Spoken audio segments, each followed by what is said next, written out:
Hallo und herzlich willkommen zu 听说 Chinesisch. Hast du dich auch schon mal gefragt, warum gibt es im Chinesischen zwei verschiedene Schreibweisen? Ich habe vereinfachten Chinesisch gelernt, muss ich jetzt auch die traditionellen lernen? Und was ist eigentlich der Unterschied? Heute beantworten wir genau diese Fragen. Klar, einfach und spannend. Los geht's mit Frage 1. Frage 1. Warum gibt es vereinfachte Schriftzeichen? Die traditionelle Schriftzeichen wurde über 1000 Jahre lang verwendet. Aber in den 1950er Jahren hat China viele Zeichen vereinfacht.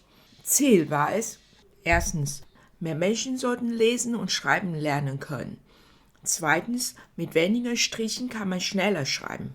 So entstanden die vereinfachten Zeichen. Frage 2. Was ist der Unterschied zwischen vereinfachten und traditionellen Zeichen?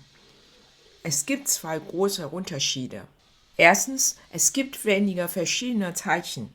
Beim Vereinfachen wurden rund 1027 Zeichen gestrichen oder zusammengelegt.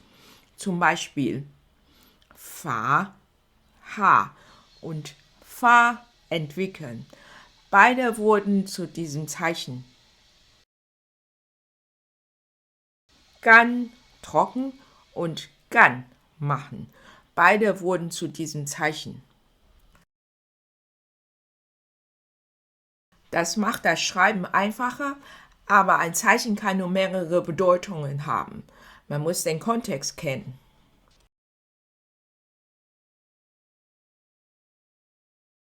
Zweitens, die Zeichen haben weniger Striche. Vereinfachte Schriftzeichen haben in der Regel weniger Striche.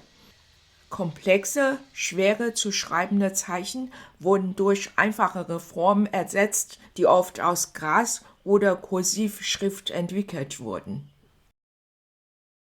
Zum Beispiel Long für Drache wird zu diesem Zeichen. Ma für Pferd wird zu diesem Zeichen. Und bei manchen Zeichen wurden sogar ganze Teile entfernt und vereinfacht. Zum Beispiel beim Wort für Liebe, Ei, hatte früher ein Herz in der Mitte. Das ist jetzt weg. Beim Fisch Ü wurde auch abgepackt zum einfachen Zeichen. Die neuen Zeichen sehen einfacher aus, aber dabei geht manchmal auch ein Stück Bedeutung verloren. Aber keine Sorge, 70-75% der häufig benutzten Zeichen sind gleich geblieben. Ganz egal, ob vereinfacht oder traditionell. Frage 3. Gibt es Gemeinsamkeiten zwischen beiden?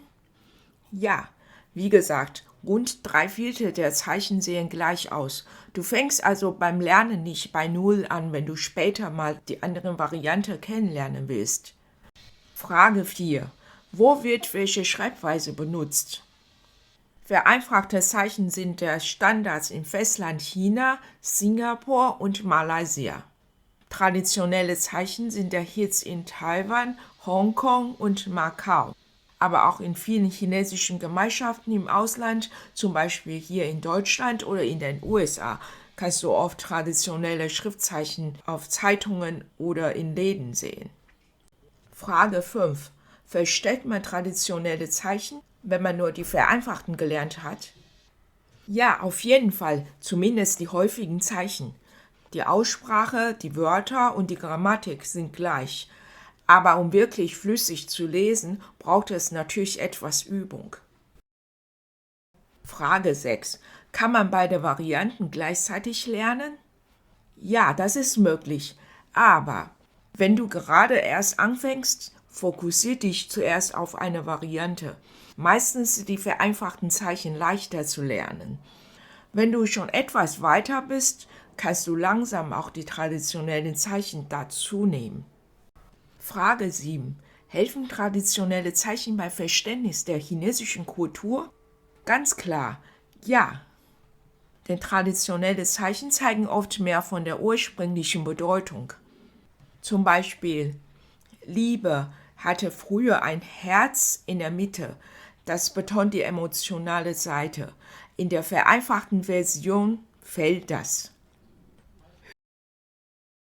Hören besteht aus Ohr und Herz. Das bedeutet aufmerksam und mit dem Herzen zuhören. Im Vergleich dazu wirkt das vereinfachte Zeichen eher nüchtern. Insgesamt wirken traditionelle Zeichen oft kunstvoller und transportieren mehr kulturelle Tiefe. Fazit: Egal, ob du vereinfachte oder traditionelle Zeichen lernst, beide ist der richtige Weg. Wichtig ist, dranbleiben, Schritt für Schritt. Hast du selbst schon mal spannende Unterschiede entdeckt? Schreib's gern in die Kommentare. Und wenn dir das Video gefallen hat, gib's dem Video ein Like, abonniere den Kanal und aktiviere die Glocke. Bis zum nächsten Mal. 再见.